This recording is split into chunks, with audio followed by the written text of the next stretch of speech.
வணக்கம் அன்பு தமிழ் சொந்தங்களே.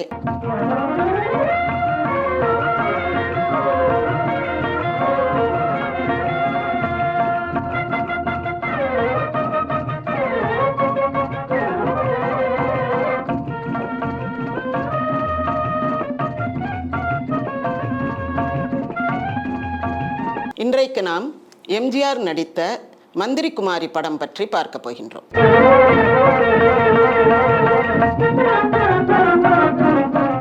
இந்த படம் 1950 வெளிவந்தது. மாடர்ன் தியேட்டர்ஸாருடைய தயாரிப்பு. எல்லிஸ் ஆர் டங்கன் என்ற பிரிட்டிஷ்காரர் இந்த படத்தை இயக்கினார். இந்த படத்திலும் கலைஞர் கருணாநிதியினுடைய கதை வசனம் இடம்பெற்றது. இந்த படம் மந்திரி குமாரி என்பது குண்டலகேசி என்ற ஒரு பௌத்த காப்பியத்தினுடைய தழுவல். அந்த பௌத்த காப்பியத்தின் கதை ஏற்கனவே பல மேடைகளில் நாடகமாக நடிக்கப்பட்டு வந்தது. அந்த நாடகத்தை பார்த்த சுந்தரம் அவர்கள் இதை திரைப்படமாக எடுக்கலாமே என்ற எண்ணத்தில் அந்த படத்தை திரைப்படமாக எடுத்தார். முதல்ல அந்த குண்டலகேசி கதை என்னன்னு பார்ப்போம். குண்டலகேசி என்பது ஒரு பௌத்த சமய பிரச்சார காப்பியம். நமக்கு இருக்கக்கூடிய ஐம்பெருங்காப்பியம் ஐஞ்சிருங்காப்பியங்கள்லாம் ஒன்று சிலப்பதிகாரம் மட்டும்தான் நம்ம தமிழ் காப்பியம். மணிமேகலை தமிழில் எழுதப்பட்டது என்றாலும் கூட ஒரிஜினல் தமிழ் தான் என்றாலும் அதுவும் பௌத்த சமய பிரச்சார காப்பியம்தான். மீதி அத்தனையுமே மொழிபெயர்க்கப்பட்ட காப்பியங்கள், எல்லாமே வடமொழியில் எழுதி தமிழுக்கு வந்தவை. அதுபோல திருவிளையாடல் புராணம், கந்த புராணம் போன்ற நாம் நம்முடையது என்று நினைத்து கொண்டிருக்கும் புராணங்கள் கூட வடமொழியில் எழுதப்பட்டு தமிழுக்கு மொழிபெயர்க்கப்பட்டவை தான். திருவிளையாடல் புராணத்தில் 3 தமிழ் மொழிபெயர்ப்பு இருக்குது. கந்த புராணமும் அப்படித்தான். ஆக நம்முடைய காப்பியம் என்று சொல்லிக்கொள்வதற்கு, பெருமையாக சொல்லிக்கொள்வதற்குரியது சிலப்பதிகாரம் மட்டுமே. இப்போது இந்த குண்டலகேசியினுடைய கதை என்னன்னு பார்ப்போம். குண்டலகேசியில் ஒரு இளவரசி பந்து விளையாண்டுக்கிட்டு இருக்கா. தோழிகளோட பந்து விளையாடி கொண்டு இருக்கும்போது அந்த பந்து உருண்டு போய் தெருவில் விழுந்துடுது. அப்போது தெருவில் இவளே ஓடி போய் அந்த பந்தை எடுக்கிறான். எடுக்கும்போது இப்படி எடுத்துகிட்டு நிமிர்ந்து பார்க்குறா ஒரு அழகான இளைஞன், ரொம்ப ஸ்மார்ட்டாக, ரொம்ப நல்லா இருக்கான், ஹேண்ட்ஸம். அப்படி பார்த்துட்டு அவளுக்கு அவன் மேலே அந்த லவ் அட் ஃபர்ஸ்ட் சைட்டுன்றாங்களே அந்த மாதிரி காதல் பிறந்துடுது. போயிடுறான். அவனை கூட்டிகிட்டு போகிறாங்க. அப்புறம்தான் பார்க்குறா காவலர்களை அவனை இழுத்து செல்கிறார்கள். வேகமாக ஓடி வந்து அப்பாட்ட சொல்கிறான், எப்பா இது யார் ஒருத்தனை வந்து இழுத்துட்டு போகிறாங்க, இந்திர விழா ஆரம்பிக்க போது, இந்திர விழா நேரத்தில் நம்ம கைதிகளை இது பண்ணுவோமா அப்படின்ற. அப்போ இந்திர விழான்றது ஒரு பெரிய விழா. இந்த இந்திர விழா ஒரு காலத்தில் தமிழ்நாட்டிலையும் சரி, தென்னிந்தியாவிலையும் சரி, வடநாட்டிலையும் ரொம்ப சிறப்பாக நடந்துக்கிட்டு இருந்தது. அது பங்குனி உத்திரத்தில் ஆரம்பித்து சித்ரா பௌர்ணமி வரைக்கும் 1 மாதம் நடக்கும் அப்படின்னு சிலப்பதிகாரத்திலேயே சொல்லியிருக்காங்க, மணிமேகலையிலையும் சொல்லியிருக்காங்க. ஆக இந்த இந்திர விழா நடக்கிற காலத்தில் எந்த ஒரு கொலை தண்டனையும் நிறைவேற்ற மாட்டார்கள். ஆனால் இவனை கொலை தண்டனை நிறைவேற்றுவதற்காக இழுத்து கொண்டு போகிறாங்க சிறைச்சாலைக்கு. அப்போ எப்படியோ அவங்க அப்பாட்ட ராஜாட்ட பேசி அதை நிறுத்தி வச்சிடறான். அவன் பேர் காளன். அவனை எனக்கு கல்யாணம் பண்ணி வைங்க, நான் அவனை கல்யாணம் பண்ணி திருத்திடுவேன் அப்படின்றான். ஏம்மா அவன் ஒரு மகா மோசமானவன், திருட்டு பையன், அவனை போய் நீ எப்படி கல்யாணம் பண்ணி உனக்கு வைக்கிறது, நீ ஒரு இளவரசி அப்படின்னும் போது, இல்லைப்பா எனக்கு அவனே தான் வேணும், அவனைத்தான் நான் கட்டுவேன் அப்படின்றான். சரின்னு கல்யாணம் பண்ணி வச்சிட்றாங்க. அவனும் திருட போகிறதெல்லாம் இல்லை, திருந்தி நல்லபடியாக வாழ்ந்துக்கிட்டு இருக்கான். ஒரு நாள் இதே இந்திர விழா வருது. இந்த இந்திர விழாவுக்கு இவங்க புறப்படும்போது இவளுடைய ஒரு குங்கும சிமிழை அவன் எங்கேயோ ஒளிச்சு வச்சிட்றான். சும்மா விளையாட்டாக தான் வைக்கிறான். அதை தேடி பார்த்துட்டு காணோன்னு அப்படியே ஒரு மாதிரி சலிப்பாக உட்காந்துருக்கும் போது அவன் கொண்டு வந்து டேங் அப்படின்னு கொடுக்குறான். அவளுக்கு அப்படியே கோவம் உன் கள்ளத்தனம் இன்னும் போகலையே அப்படின்னு சொல்லிடுறான். உடனே உனக்கு மனசு அப்படி டீப்லி ஹர்ட் ஆயிடுது. என்ன செய்கிறான், பற்றியா நம்மளை இன்னும் இவள் திருடேன்னு நினச்சிக்கிட்டே இருக்காளே, ஏதோ இவளுடைய தயவில் நம்ம உயிர் வாழ்கிற மாதிரி, வசதியாக வாழ்கிற மாதிரியில் நினச்சிக்கிட்டு இருக்கா அப்படின்ட்டு இனி இவளை உயிரோட விட்டு வைக்கக்கூடாது, இவளை கொன்று போட்டுறணும் அப்படின்னு நினைக்கிறான். அவனுக்குள்ளே அந்த ஒரு கிரிமினல் புத்தி இருந்துக்கிட்டே தானே இருக்கும். ஒரு திருடனுடைய எதிர்பார்ப்பு என்னவாக இருக்கும், திருட்டுத்தனம் பண்ணி நல்லா வசதியாக வாழ்கிறது. இது திருட்டுத்தனம் பண்ணாமலே வசதியான வாழ்க்கை கிடைக்கும் போது அவன் அதை அனுபவிக்கிறான். அங்கே ஒரு சிறு நெருடல், ஒரு செருப்பிடை சிறுபரல் அண்ணன்னு புறநானூரில் சொன்ன மாதிரி செருப்புக்குள்ளே ஒரு சின்ன கல் கடந்தால் என்ன ஆகும், நடக்கும் போதெல்லாம் அந்த கல் சுற்றி சுற்றி வந்து உறுத்தும். அந்த மாதிரி இவனுக்கு மனசுக்குள்ளே அந்த எண்ணம் உறுத்திக்கிட்டே இருக்கவும் எதுக்கு அவளை கொன்று போட்டுருவோம் அப்படின்னு நினச்சி அவளை கூட்டிக்கிட்டு ஒரு மலை மேலே கூட்டு போய் அங்கேருந்து தள்ளி விடலான்னு திட்டம் போட்டு கூப்பிட்டு போகிறான். அங்கே போன உடனே சாகத்தானே போகிறா அப்படின்ட்டு இவன் உண்மையை சொல்லிடுறான். உன்னை எதுக்கு கூட்டு வந்தேன் தெரியுமா, இங்கேருந்து தள்ளி அங்கே கீழே விழுந்து நீ செதறி சாக போகிறேன்றான். அவள் அப்படியே பார்க்குறா, அடப்பாவி, உன்னை நல்லவனாக்கலான்னு நினச்சி கல்யாணம் பண்ணி இவ்வளோ நாள் வச்சு வாழ்ந்தனே, நீ இப்படி ஒரு கெட்டவனா கொடியவனா கொலகாரனாக இருந்திருக்கிய, அப்போ உன்னையெல்லாம் திருத்தவே முடியாதா அப்படின்னு மனசுக்குள்ளேயே நினச்சிக்கிட்டு சரியே அப்படின்றான். உங்கள் கையால் சாகிறது மகாபாக்கியம் அப்படின்றான். சரி, உன் இஷ்ட தெய்வத்தை வணங்கிக்கோ, சாக போகிறேன், நல்லா சாமியை கும்பிட்டுக்க அப்படின்றான். நீங்கள் தான் என்னுடைய தெய்வம்னு சொல்கிறான். இப்போ உங்களுக்கு கொஞ்சம் அந்த கதை ஞாபகத்துக்கு வரும். அப்படி அவனை சுற்றி கும்பிட்டுக்கிறேன்னா அவனை சுற்றி வரும்போது பின்னாடி வந்தவனை அவனை பிடிச்சி கீழே தள்ளி விட்டுறான். அவன் செத்து போயிடுறான். இப்போது இந்த ஆதரவற்ற பெண்களுக்கெல்லாம் அடைக்கலம் கொடுப்பது எது? மதம். நிறைய இடத்துல பாருங்கள், ஆதரவற்ற பெண்களுக்கான இல்லம் அல்லது முதியோருக்கான இல்லம், அனாதை குழந்தைகளுக்கான ஹோம்ஸ், இந்த இல்லங்கள் இதெல்லாமே வந்து மதத்தின் பெயரால் தான் நடத்தப்படும். ஒரு சிலது தான் தனிநபர் பெயரால் நடத்தப்படும். அப்போ இவன் என்ன பண்ணுறா, பௌத்த சமய துறவியாக போயிடுறா.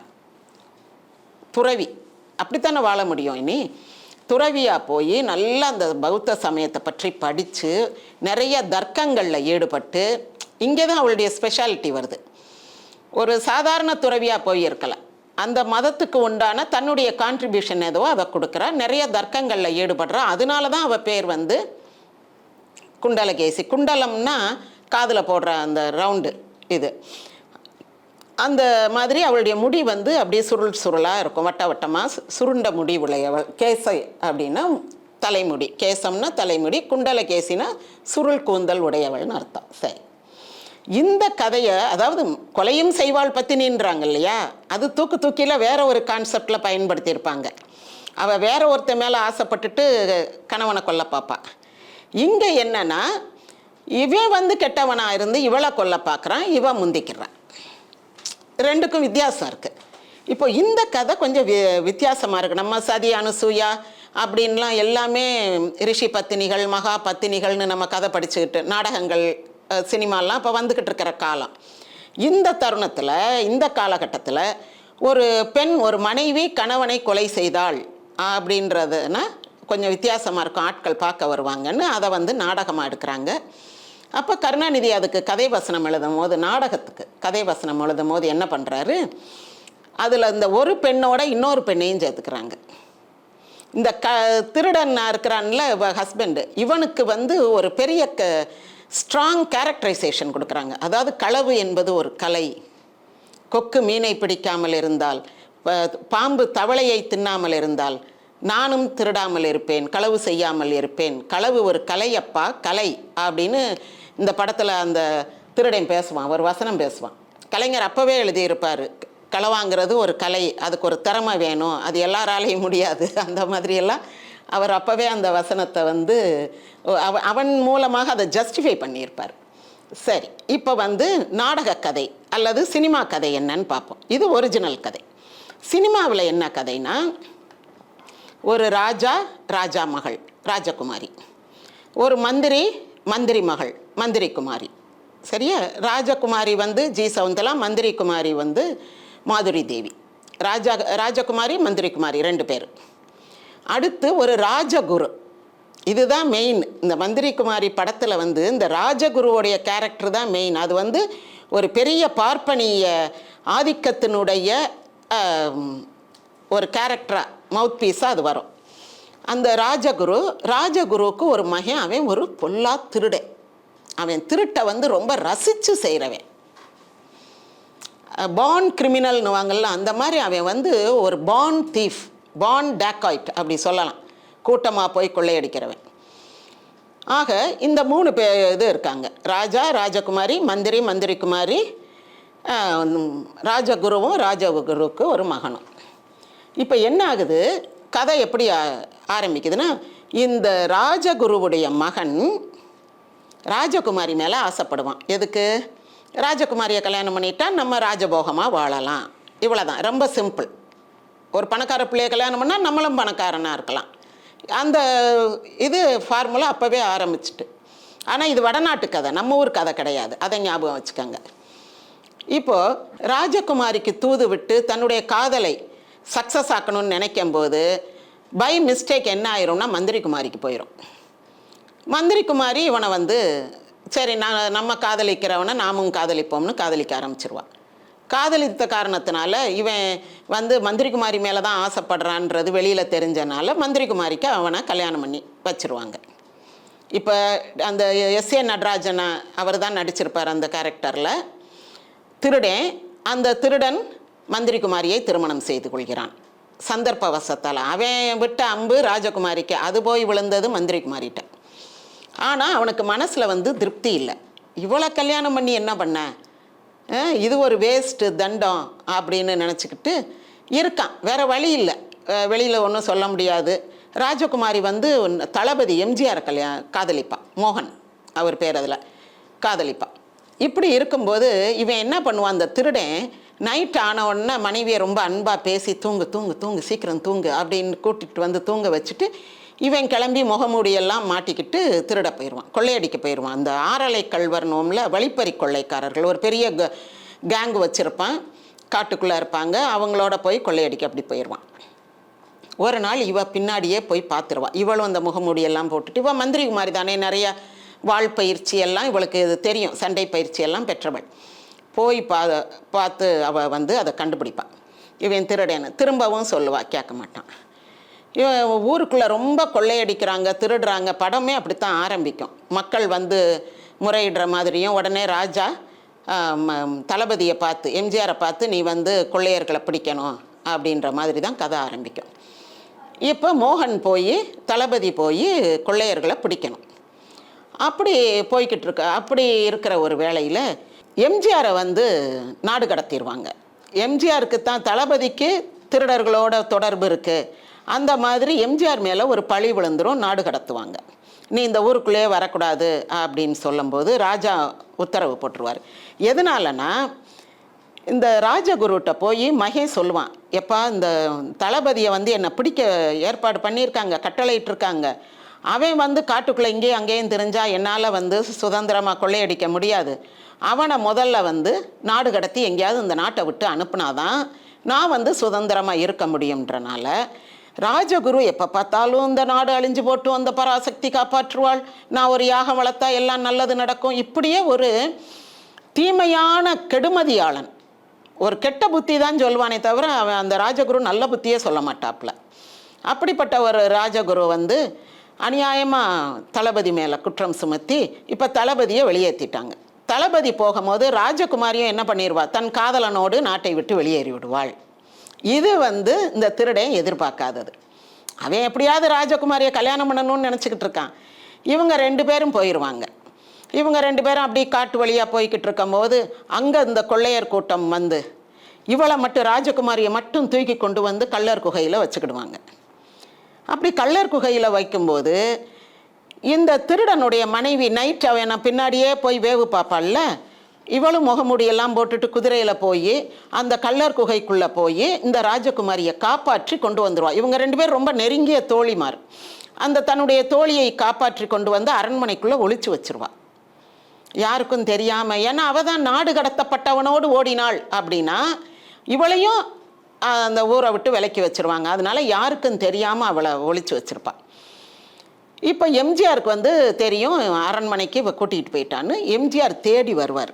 தன்னுடைய காதலி ராஜகுமாரி அரண்மனைக்குள் இருப்பதை அறிந்து தேடி வரும்போது இங்கே வந்து இந்த ராஜகுரு எம்என் நம்பியார் நடிச்சிருப்பார். மொட்டை தலையும் ஒரு உச்சி குடுமியும் வச்சு ஒரு வளைந்த புருவம், இப்படி வளைஞ்சிருக்கும் புருவம். நீங்கள் அந்த புருவத்தை பார்த்தாலே அப்படியே புருவத்தை நெரிச்சுக்கிட்டு ஏதோ ஒரு கெட்ட ஆலோசனை, ஒரு கெட்ட புத்திக்காரேன்னு பார்த்தாலே தெரிகிற மாதிரியான ஒரு மேக்கப். அது அப்புறம் பேசுவான். அவனும் ராஜகுருவும் மகனும் ஒரு திட்டம் போட்டுக்கிட்டு இருப்பாங்க. எப்படின்னா, நீ வந்து ராஜகுமாரியை கல்யாணம் பண்ணிக்கோ, உன் பொண்டாட்டியை கொன்று, நான் வந்து ராஜாவை கொன்னுடுறேன். ராஜாவை கொன்னுடுறேன்னு சொல்கிறது ராஜகுரு, நான் ராஜாவை கொலை பண்ணிடுறேன். அப்போது அந்த சீட்டு காலி, நீ ராஜாவாயிர, உனக்கு கூட ராஜகுமாரியை கல்யாணம் பண்ணி வச்சிடலாம், மந்திரி குமாரி நீ கல்யாணம் பண்ணியிருக்கே, உன் ஒய்ஃபை கொலை பண்ணிடுன்னு இவங்க 2 பேரும் ஐடியா பண்ணி வச்சுருப்பாங்க. இப்போது அவன் என்ன பண்ணுவான், திருடன் போய் மனைவிட்ட ரொம்ப அன்பாக பேசி, வா நம்ம ஒரு போட்டிங் போவோம் அப்படின்னு ஒரு போட்டிங் கொண்டு போவான். அதுதான் உலவும் தென்றல் காற்றினிலேன்ற பாட்டு, ரொம்ப அருமையாக இருக்கும் அந்த பாட்டு. இன்னைக்கு வரைக்கும் எல்லாரும் ரசித்து கேட்குற பாட்டு அந்த போட்டிங். உலவும் தென்றல் காற்றினிலே ஓடமிதே நாம் மகிழ ஓடலாடுதே. அப்புறம் அடுத்த நாள் வந்து நம்ம மருதமலை சாரலுக்கு வந்து ஒரு உல்லாசமாக காற்று வாங்கிட்டு வர போவோம்னு அங்கே கூப்பிட்டு போவான். கூப்பிட்டு போய் நான் குண்டலகேசியில் சொன்ன அதே சம்பவம் அங்கே நடக்கும். மலை உச்சியில் போய் நின்றுட்டு இவன் உண்மையை சொல்லிடுவான். என்ன சொல்லுவான், அங்கே ராஜாவை எங்கள் அப்பா கொலை பண்ண போகிறாரு, இங்கே நான் உன்னை கொலை பண்ண போகிறேன், அடுத்து நான் ஜீவரேகாவை ராஜகுமாரியை கல்யாணம் பண்ணி நான் ராஜா ஆயிடுவேன் அப்படின்னு ரொம்ப இருமாப்போட சொல்லிட்டு நீ உன் இஷ்ட தெய்வத்தை வேண்டிக்கோன்னுவான். அவள் அப்படியே 2 சுற்று சுற்றுவா, பேசாமல் பார்த்துக்கிட்டே கம்பீரமாக சிரிச்சுக்கிட்டே இருப்பேன். 3ஆவது சுற்றி வரும்போது பின்னாடி இருந்து தள்ளி விட்டுருவாள். தள்ளி விட்டுட்டு அழுவா, அழுதுகிட்டே நடந்து வருவா. அந்த மலை அடிவாரத்துக்கு வந்து அழுது வந்து சோர்ந்து ஒரு இடத்துல விழுந்துருவாள். அதாவது ஒரு குடிமகள்ன்ற முறையில் அவள் வந்து இந்த நாட்டுக்கு கெடுதல் விளைவிக்கின்ற, இந்த அரசனை கொலை செய்கின்ற, நாட்டு மக்களை வந்து அலைக்கழிக்கின்ற, கொள்ளையடிக்கின்ற ஒரு திருடனை கொலை செய்தது சரி, மிகச்சரி. ஆனால் ஒரு மனைவி என்ற முறையில் வந்து அது ஈடு செய்ய முடியாத பேரிழப்பு. ஒரு கணவனை கொலை பண்ணிட்டு எப்படி வாழ்கிறது, என்ன செய்ய முடியும்? அந்த ஒரு ஏக்கம் அவளுக்கு அழுதுகிட்டே வந்து விழுந்துருவாள். இந்த நேரத்தில் எம்ஜிஆர் வந்து காதலியை தேடி அரண்மனைக்கு போவார் இல்லையா, போகும்போது ராஜகுரு கத்தி எடுத்துக்கிட்டு ராஜாவை கொலை பண்ண வர்றதை பார்த்துருவார். பார்த்துட்டு போய் அவரை பிடிச்சி கையை மடக்கி தடுத்து கத்தியெல்லாம் பறித்து கீழே போட போகும்போது ராஜா முழிச்சிடுவார். சத்தத்தை கேட்டு முழித்த உடனே ராஜகுரு இவன் தான் உங்களை கொலை பண்ண வந்தான்ருவார். அந்த ராஜா ரொம்ப அப்பாவி. இந்த நம்ம பார்த்த எல்லா கதைகள்லையுமே ராஜா வந்து ஒரு குட் ஃபார் நத்திங் ஃபெல்லோவாக தான் இருப்பாப்ல.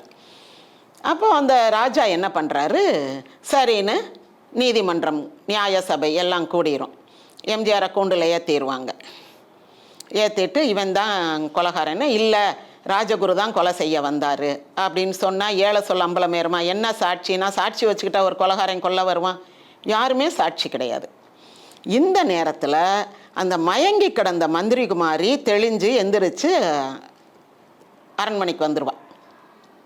வந்து அவள் சொல்லுவா, ராஜகுமாரியை நான் தான் ஒழிச்சு வச்சுருக்கேன், ராஜகுமாரியையும் இவனையும் அதாவது தளபதியையும் கடத்திட்டு போனது வந்து என்னுடைய கணவர் தான், அவர் தான் என்னையும் கொல்ல பார்த்தாரு, ராஜகுரு இன்னைக்கு ராஜாவை கொன்றுவார், நான் உன்னைய கொன்றுவேன், நாளைக்கு நான் ராஜா, ராஜகுமாரி என்னுடைய மனைவின்னு சொன்னார், இது சத்தியம் அப்படின்னு அவள் சொல்லவும் இந்த ராஜகுருவுக்கு கோவம் வந்துடும்.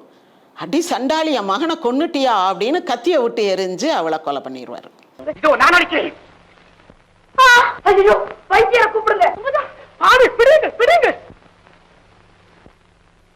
இப்போ ராஜா அந்த மக்கள் நீதிமன்றத்தில் இருக்கிற எல்லாரும் கோவம் வந்துடும் ராஜகுரு மேலே. அதுக்கு பிறகு என்ன பண்ணுவாங்க, ராஜகுருவை ஒரு கூண்டில் ஏற்றி அப்படியே ஊர்வலமாக தெருவாக கொண்டு வருவாங்க. எல்லாரும் கல்லை விட்டு எரிஞ்சு கொல்லுவாங்க. அதுதான் அந்த படத்தினுடைய முடிவு. கடைசியில் மந்திரி குமாரிக்கு ஒரு சிலை வைத்து எம்ஜிஆர் அந்த ராஜகுமாரி எல்லாரும் அதை கும்பிட்டு ஒரு பாட்டு பாடுற மாதிரி முடியும். ரொம்ப அருமையான படம்.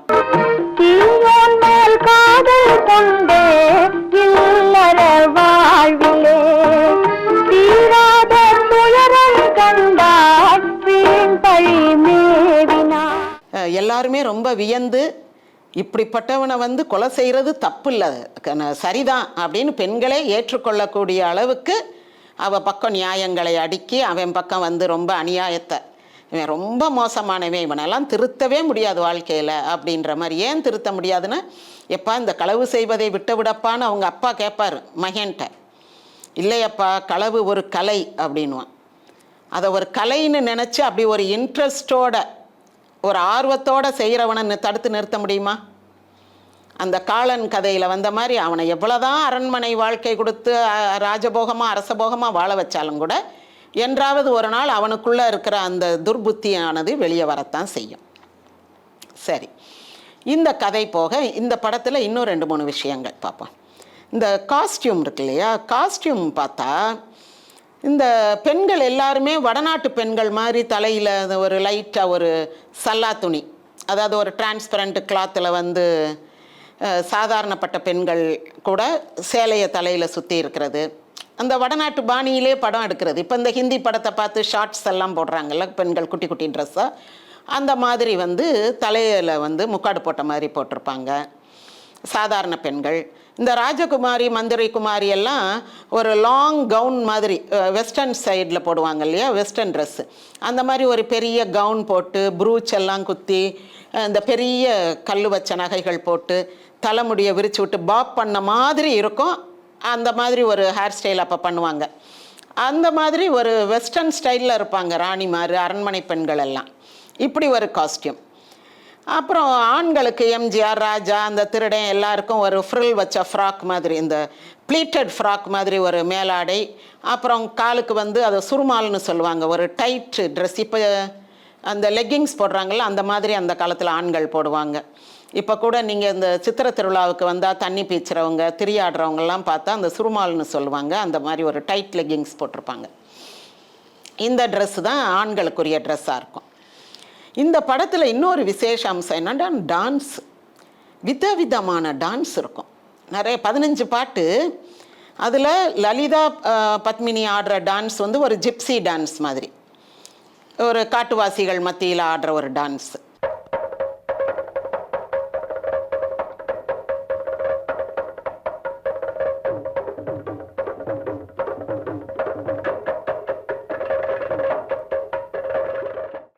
பின்னாடி பறக்கும் பாவையில் முயல் மாதிரி பூ மாதிரி எல்லாம் வர்ற மாதிரி காட்டியிருப்பாங்க. அதுக்கு முன்னாடி அன்பே வாழ கடைசி படம் முடிஞ்ச பிறகு ஒரு பாட்டு, ஒரு டான்ஸ் போட்டிருப்பாங்க. பூ பூக்கிற மாதிரி, அதில் வந்து வண்டினங்கள் பறந்து வர்ற மாதிரி இப்படியெல்லாம் இருக்கும். அதே மாதிரி டான்ஸு இந்த மந்திரி குமாரியில் இருக்கும். அப்புறம் மயிலாட்டம், அதாவது இப்போ இந்த மயிலாட்டம், இந்த புலி ஆட்டம், இதெல்லாம் வந்து தெருவில் ஆடுற ஆட்டங்கள். ஆனால் இங்கே வந்து அரண்மனையில் நடக்கிற மாதிரி காட்டியிருப்பாங்க.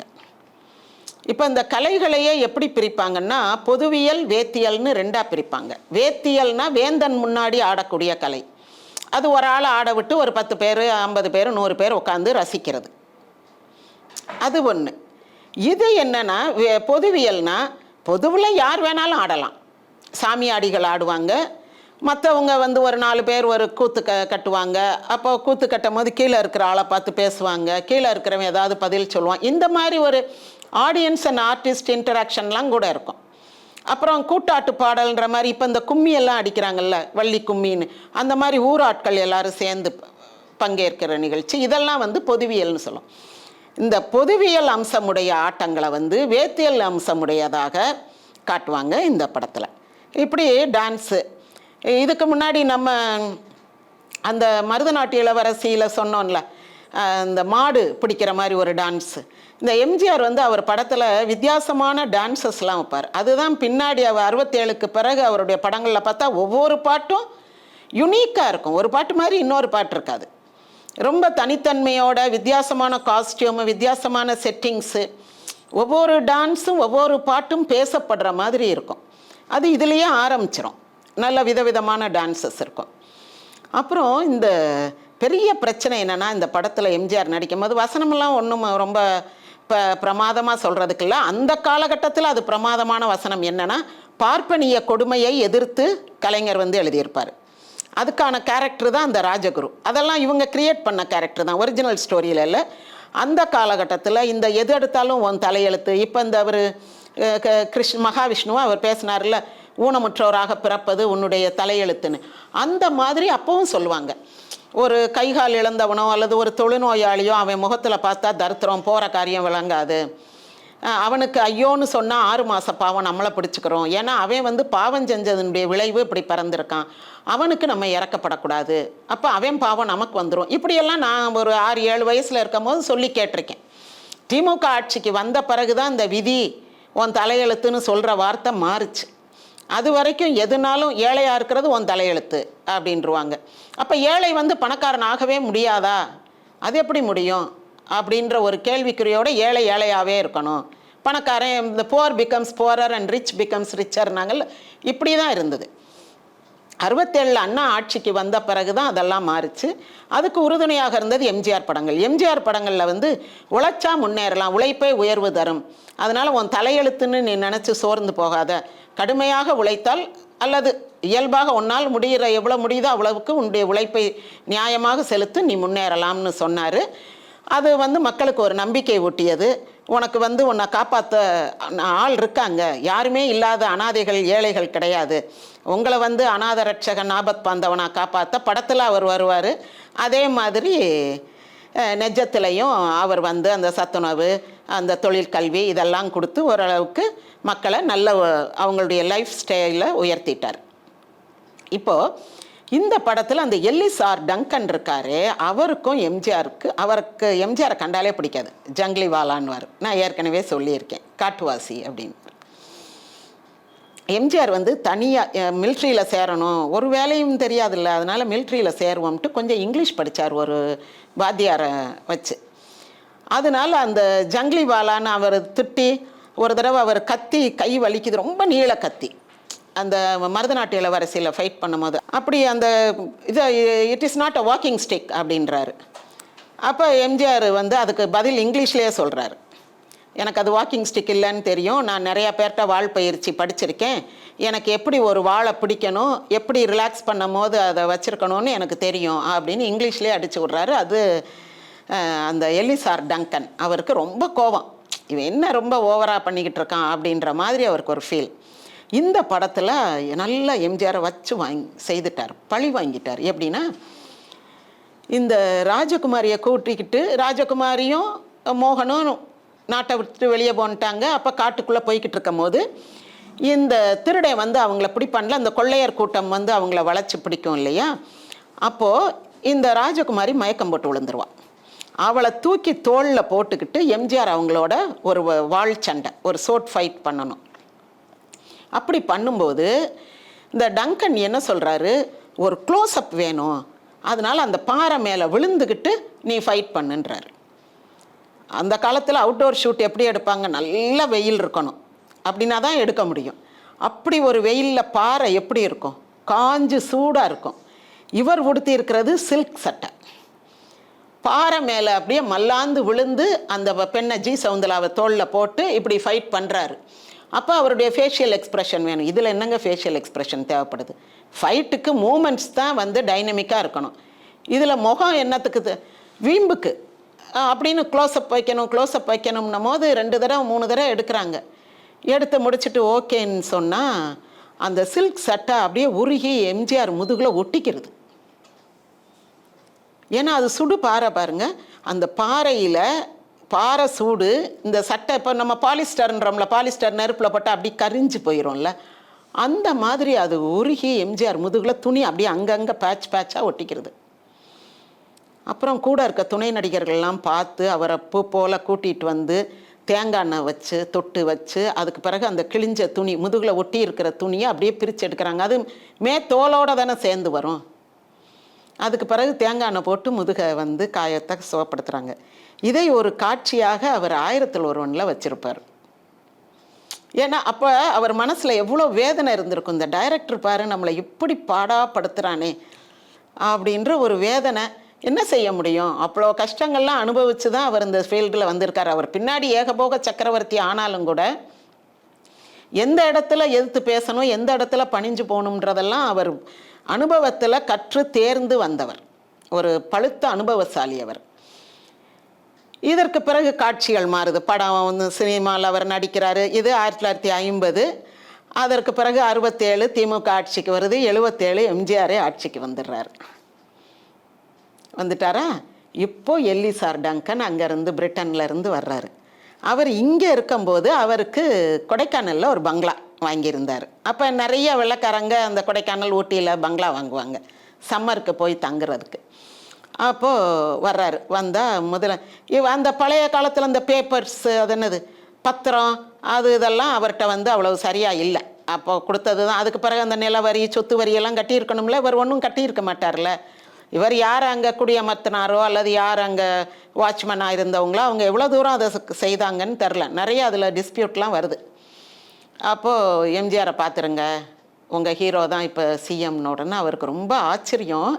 அதோட ஒரு சின்ன தயக்கம், நம்ம அப்போ இவனை என்ன பாடுபடுத்தியிருக்கோம், இவனை காட்டுவாசின்னு திட்டுனமே ஜங்கிலிவாலான்னு. இன்றைக்கி பார்த்தா அந்த ஆள் இவ்வளோ மக்கள் ஆதரவு, ஏமாற்றி அப்படி இப்படி உருட்டு பரட்டு பண்ணியெல்லாம் பதவிக்கு வரல, இவ்வளோ மக்கள் ஆதரவோட பதவிக்கு வந்திருக்காப்லையே, இவ்வளோ அன்பான ஆளாக நம்ம அதை புரிஞ்சுக்காமல் விட்டுட்டோம். ஏன்னா அவருக்கு மனசுக்குள்ளே ரொம்ப ஒரு தயக்கத்தோட சிஎம் அப்பாயின்மெண்ட் வாங்கி பார்க்குறாரு. பார்த்த உடனே எம்ஜிஆர் சிரிச்சுக்கிட்டு என்ன விஷயன்றாரு, இப்படி என்னுடைய பங்களாவை விற்று காசு ஆக்கிட்டு போகலான்னு வந்திருக்கேன் அப்படின்னு. சரி இருங்க, ஒரு 2 நாள் ஸ்டே பண்ணிடுங்க, நான் என்னன்னு பார்க்குறேன்ட்டு உடனே பார்த்து அந்த வில்லங்கம்லாம் தீர்த்து வச்சு அதை ஒரு நல்ல விலைக்கு, அவரே எதிர்பார்க்காத அளவுக்கு சிஎம் தலையிடுறாருன்னா எப்படி இருக்கும், உடனே அதை யார் கூடுதல் விலை கொடுத்து வாங்குறாங்களோ அவங்களுக்கு தானே கொடுப்பாங்க. அதை ஒரு நல்ல விலைக்கு, வரை எதிர்பார்க்காத அளவுக்கு ஒரு நல்ல விலைக்கு விற்று அந்த பணத்தை அவர்கிட்ட கொடுத்து அனுப்புகிறாரு. அவர் அவ்வளோ அப்படி பவுண்டிஃபுல் கிராட்டிடியூடுன்னு சொல்லுவோமே அந்த மாதிரி அவ்வளவு நன்றியோட இவரை பார்த்து ரொம்ப மனசு சங்கடப்பட்டு தான் செய்த கொடுமையெல்லாம் ஒரு செகண்ட் நினச்சி பார்த்து எம்ஜிஆர்கிட்ட கண்ணீரோடு விடைபெற்று போகிறார். எம்ஜிஆர் எப்போவுமே அந்த பழி வாங்குகிற சுபாவம் கிடையாது. சும்மா சொல்கிறாங்க கட்டி வச்சு அடிப்பாருன்னு, அடிப்பார். தப்பு பண்ணால் யாருனாலும் ஒரு ஆள் அடித்து தானே ஆகணும். அடிக்க ஆள் இல்லாமல் தானே இன்றைக்கி திரையுலகம் எல்லாம் தடியெடுத்தவன்லாம் தண்டல்காரன் மாதிரி இருக்கான். அப்போ அப்படி இல்லை, ஏதாவது ஒன்றுனா எம்ஜிஆர்கிட்ட 1/2 மணி நேரத்துக்குள்ளே விஷயம் போச்சுன்னா அதுக்கு ஒரு தீர்வு கிடச்சிரும். அந்த மாதிரி தான். அதே நேரத்தில் இந்த மாதிரி பர்சனலாக மனசுக்குள்ளே வன்மம் வச்சு பழி தீர்க்கிறதுன்றதெல்லாம் எம்ஜிஆர்கிட்ட கிடையவே கிடையாது. ஒரு படத்தில் சத்யராஜும் இன்னொரு நடிகர் யாருமோ கேள்வி பதில், திருவிளையாடல் பாணியில் கேள்வி பதில் கேட்டுக்கிட்டு வருவாங்க. அப்போ அழகுக்கு அப்படின்னோடனே சத்யராஜ் எம்ஜிஆர் அப்படின்னாரு. அழகுக்கு எம்ஜிஆர் அப்படின்னு சொல்கிறதுக்கு காரணம் அவர் கலர் மட்டும் இல்லை, எஸ்எஸ்ஆர் கூட நல்ல கலராக, நல்ல அழகான கண், நீண்ட கண், நல்ல சிரிப்பு, நல்ல வசனம், இன்னொன்று லட்சிய நோக்குடையவர், புராண படங்கள்லாம் நடிக்காதவர், அப்படியெல்லாம் இருந்தார். சுருட்ட முடி, நல்லா இருக்கக்கூடியவர். அப்படியெல்லாம் இருந்தாலும் கூட எம்ஜிஆருடைய அழகுக்கு காரணம் அவருடைய நிறம் மட்டுமல்ல. நிறம் ஒரு ப்ளஸ் பாயிண்ட், அவருடைய குணம், அவருடைய குணம்தான் முக்கியம். அதுதான் எல்லாருக்கும் பார்க்க அழகாக தெரியுது. இப்போ நம்ம அம்மா அழகாக இருக்கிறது காரணம் அவங்க ஐஸ்வர்யா ராய் மாதிரியாக இருக்காங்க, நம்ம அந்த அழகை எதிர்பார்க்குறோமா? கிடையாது. எல்லாருக்குமே அவங்கவுங்க அம்மா அழகு. எங்கள் அம்மா ரொம்ப கன்றாவியாக இருப்பாங்க, அசிங்கமாக இருப்பாங்கன்னு என்னைக்காவது நம்ம நினச்சி பார்க்குறோமா? இல்லை. அம்மா அப்படின்னா அதுவும் இந்த பசங்கள்லாம் பாருங்கள், அம்மா மேலே தான் முதல் காதலே அவங்களுக்கு ஏற்படும். அம்மானா அவ்வளோ பிடிக்கும். அப்போது அந்த மாதிரி அழகுக்கு காரணம் அவங்களுடைய குணம்தான். அவங்களுக்கும் நமக்குள்ளும் ஏற்படுற ஒரு பாண்டிங். அவங்க இல்லாமல் நம்ம இல்லை, அவங்க நமக்கு நல்லது செய்வாங்க அப்படின்னு நினைக்கும் போது தான் அந்த அன்பின் காரணமாக தான் அவங்க ரொம்ப அழகானவங்களாக தெரிவாங்க. இந்த படத்தில் அவர் முதல்ல அவருக்கு அந்த கதாநாயகன் சான்ஸ் கிடைக்கிது. அதுக்கு முன்னாடியெல்லாம் அப்பப்போ ஒன்று நடிக்கிறாங்க. இந்த படத்தில் நடிக்கும்போது இவருக்கு டபுள் சின், இந்த ரெட்டை நாடின்னு இந்த இடத்துல ஒரு பள்ளம் இருக்கும். அப்போ இப்படி ஒன்று திரும்ப இப்படி ஒன்று வரும், இப்படி ஒரு டபிள்யூ மாதிரி ஒரு சின்ன அப்படி ஒரு கர்வ் இருக்கும். அப்போ ரெட்டை நாடி, இந்த முகம் நல்லா இல்லை அப்படின்றாங்க. என்ன செய்யன்னு தெரில. அப்போது அர்த்தநாரின்னு ஒரு மேக்கப் மேன், அவர் எம்ஜி சக்கரபாணிக்கு ரொம்ப வேண்டியவர். என்ன அண்ணன் தம்பி 2 பேரும் அப்படியே ஒவ்வொரு ஆளுகளையாக பிடிச்சி ஸ்னேகமாக்கி அன்பாக மரியாதையாக பேசி அப்படியாவது ஒரு சின்ன சான்ஸ் கிடைக்காதா? வேறு தொழில் தெரியாது, ஒரு பாத்திர கடையெல்லாம் வச்சு பார்த்தாங்க சக்கரபாணி ஐயா. ஏன்னா அவருக்கு 9 பிள்ளைங்க, அவர் பிள்ளைகளுக்கு சோறு போடணும் தானே.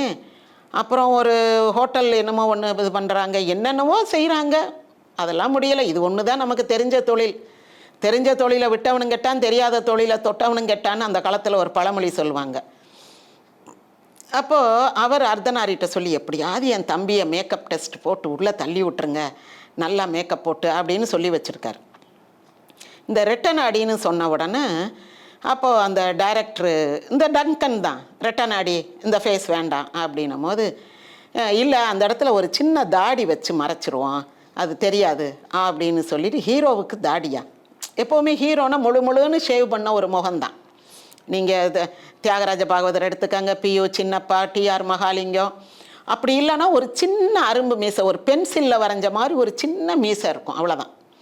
மற்றபடி அந்த காலத்து பாணி வந்து இந்த இப்போ எல்லாரும் தாடி வச்சுருக்காங்கல்ல, கொஞ்ச காலத்துக்கு முன்னாடி தாடி வச்சா என்ன தேவதாசா காதல் தோல்வியான்னு கேட்பாங்க. இப்போ பார்த்தா கல்யாண மாப்பிள்ளையே தாடி வச்சுருக்காங்க. அப்படி ஒவ்வொரு காலத்துலேயும் ஒரு ஸ்டைல் மாறும். அந்த காலத்தில் வந்து க்ளீன் ஷேவ் ஃபேஸ் தான்.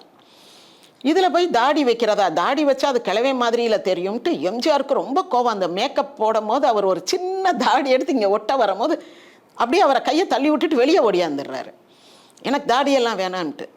அப்புறம் அர்த்தநாரிக்கு ரொம்ப கோவம் வருது. மேக்கப் மேன், அவர் ஒரு சீனியர் மேக்கப் மேன், இவர் புதுமுகம்.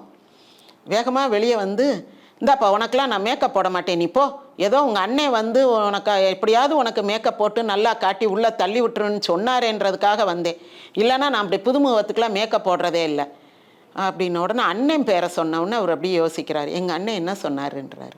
உனக்கு எப்படியாவது இந்த சான்ஸ் கிடைக்கிறதுக்கு உதவும்படி சொன்னார், நீ என்னமோ ரொம்ப திமிரா தாடி வேணாம் மீசை வேணாம்ட்டு வெளியே வர்றான்னு. அப்படியா, எங்கள் அண்ணன் சொன்னாரா, சரி அப்படின்ட்டு எம்ஜிஆருக்கு அண்ணன்னா அண்ணன் தம்பினா ராமலட்சுமணர் மாதிரி அவங்க உள்ளே வந்துடுறாங்க. வந்து இந்த படம் ஃபுல்லாக அவர் இந்த இடத்துல ஏதோ ஒரு மீசை ஒட்ட வச்ச ஒரு தாடி, ஒரு சின்ன தாடி ஒட்ட வச்சுருப்பாங்க. அப்படித்தான் இந்த படத்தில் நடிச்சிருப்பார். அந்த முகத்தை வந்து அழகில்லைன்னு சொன்ன காலமும் உண்டு. இது எதுக்கு சொல்கிறேன்னா, ஒரு சம்பவம் சொல்கிறேன். இப்போ நிறைய பேர் சொல்லுவாங்க, எம்ஜிஆர் வந்து அந்த இடத்துல வந்து அப்படியே 1000 கோடி சூரிய பிரகாசம் வந்த மாதிரி இருந்துச்சு, தகதகன்னு ஒரு சூரியன் வந்த மாதிரி இருந்துச்சு, அப்படியே கோல்டன் கலரில் ஜிலு ஜிலுன்னு மின்னிக்கிட்டு வந்தார் அப்படின்லாம் சொல்கிறாங்க இல்லையா. ஒரு காலத்தில் தியாகராஜ பாகவதர் அவர் வந்து டிஆர் ராஜகுமாரி வீட்டு கிரகப்பிரவேசத்துக்கு வர்றாரு. சாயந்தரம் ஒரு 6 மணிக்கு பாட்டு கச்சேரி நடக்குது, வர்றாரு.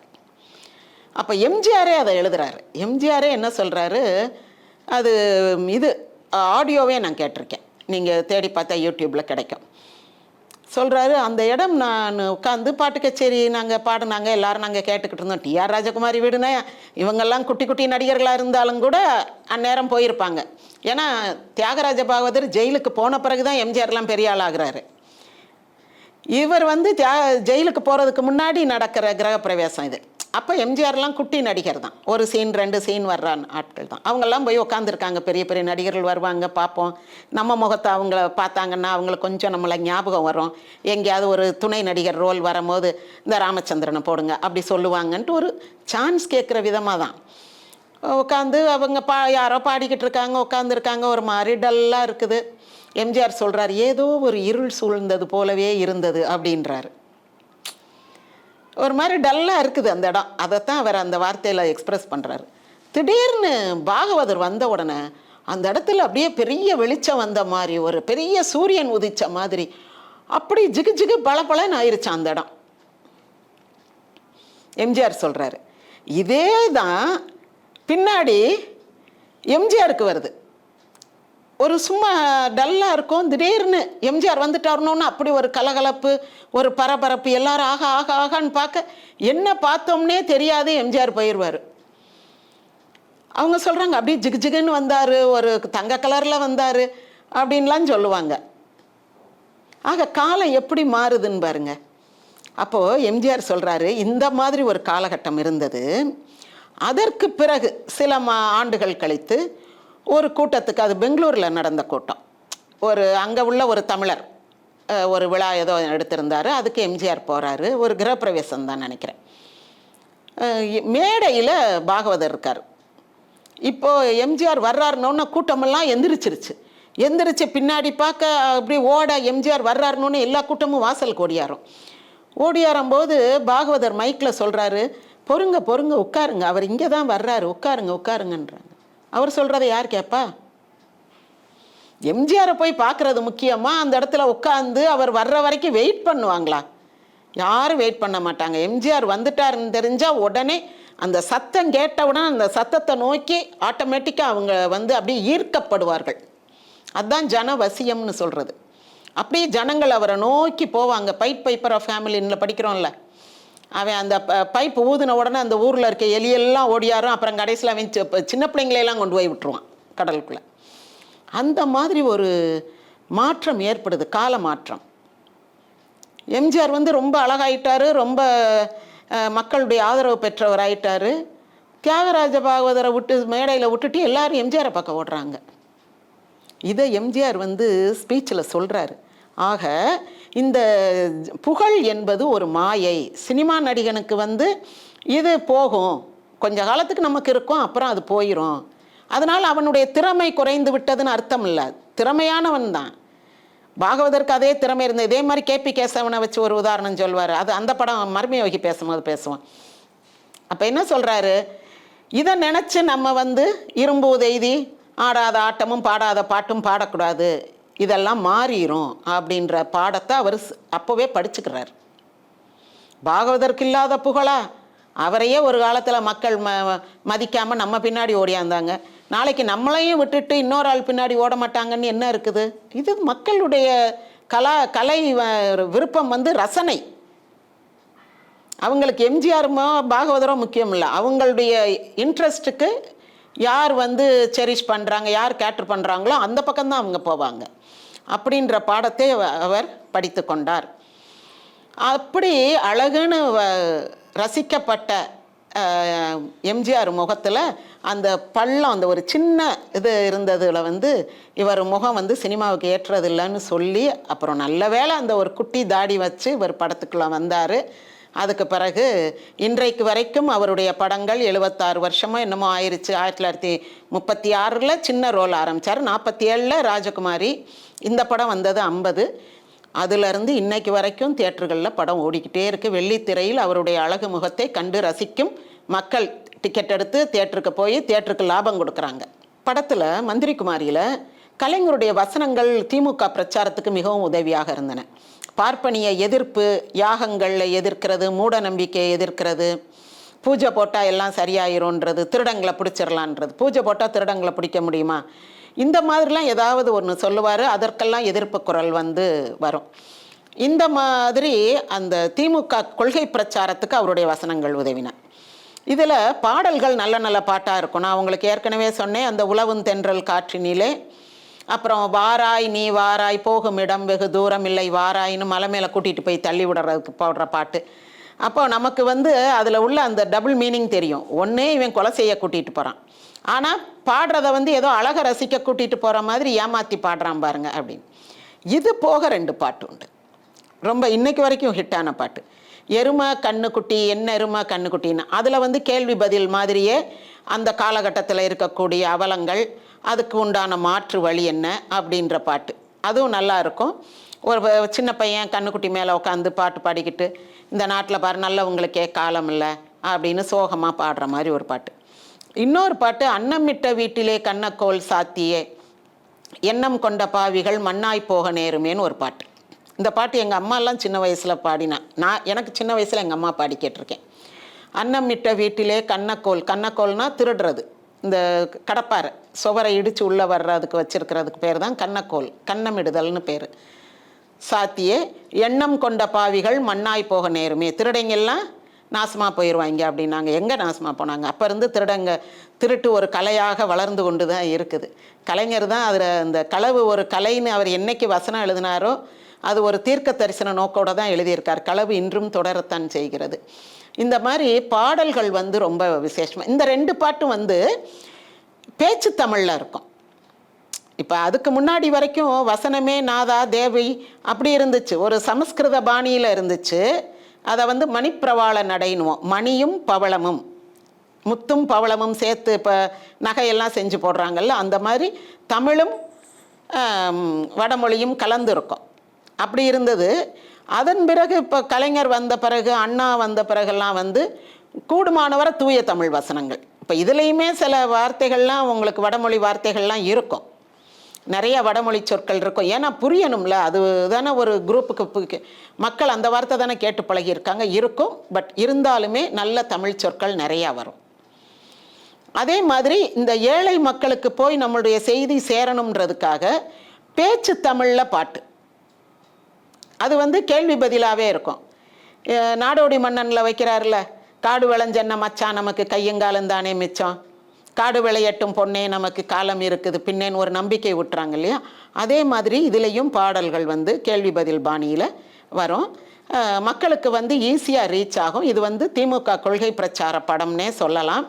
ஒரு புரட்சி படம், ஒரு வித்தியாசமான கதை அமைப்பு கொண்ட படம், பெண்களுக்கு வந்து அதிகாரம் கொடுத்த படம். பெண் வந்து முடிவெடுக்க தெரிந்தவள். இப்போ சாதாரணமாக வீட்டில் என்ன சொல்லுவாங்க, எங்கள் வீட்டில் அவங்ககிட்ட கேட்டு சொல்கிறேன், சார்கிட்ட கேட்டு சொல்கிறேன் அப்படின்வாங்க. சார்கிட்ட கேட்டால் வீட்டில் ஒரு வார்த்தை வீட்டம்மாட்ட கேட்டுக்கிறேன்னுவார், அது வேறு.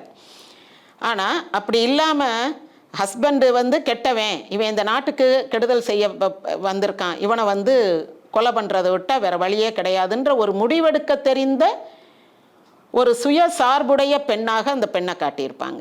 அந்த மாதிரியெல்லாம் வந்து பல வகையிலையும் இது வந்து புரட்சிகரமான சிந்தனைகளை கொண்ட படமாக வெளிவந்தது. நல்ல வெற்றி பெற்ற படம், நீண்ட நாள் ஓடிய படம், 150 நாட்கள் ஓடிய படம். எம்ஜிஆருடைய வரலாற்றில் மிக முக்கியமான படம் இது. இனி அடுத்து இன்னொரு படத்தை பற்றி பார்ப்போம். நன்றி, வணக்கம்.